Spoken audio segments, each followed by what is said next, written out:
তো hello guys, প্রত্যেকদিনের মতন আমি আজকের একটা ভিডিও নিয়ে চলে আসলাম। তো আজকে আমি আমাদের বাড়ির ছাদে আছি, কারণ আমাদের বাড়িতে পুজো আছে।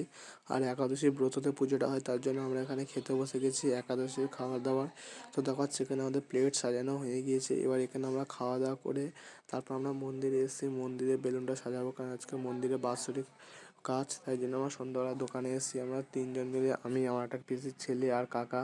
তার ওখান থেকে আমরা 9:30টার সময় বাড়ি এসেছি। এসে দেখা পাচ্ছি যে এখানে রান্না বান্নার জন্য আনাজপত্র কাটাকুটি হয়েছে। তো এখন আমার তো খাওয়া দাওয়া করে এখন শুতে চলে গিয়েছিলাম। তারপর দিয়ে সকালে এসে চান টান করবো, করে নিয়ে করে এদিকে তুষার দেখো চান করতেও চাইছে না। তো আমাদের এখানে মহারাজ এসে গিয়েছে, তাদেরকে প্রণাম টনাম জানিয়ে আমরা এখন মহারাজের কাছে চলে এসেছি। এখানে কিছু কাজ বাজ করে দিয়ে তারপর আমরা যাবো। তো এখানে আমাদের তিলক কাটা হচ্ছে, তিলক কাটা হয়ে গেলে তারপর যাবো আমরা নাম সংকীর্তনে। তো আমরা এখন নাম সংকীর্তনের কাছে বাড়ি এসেছি, আর ওরা অনেকটা দূরেই চলে গিয়েছে। তো আমরা সেদিকে ওরকম বড় মন্দিরে আছি, এটা হচ্ছে আমাদের পাড়ার সবচেয়ে বড় মন্দির।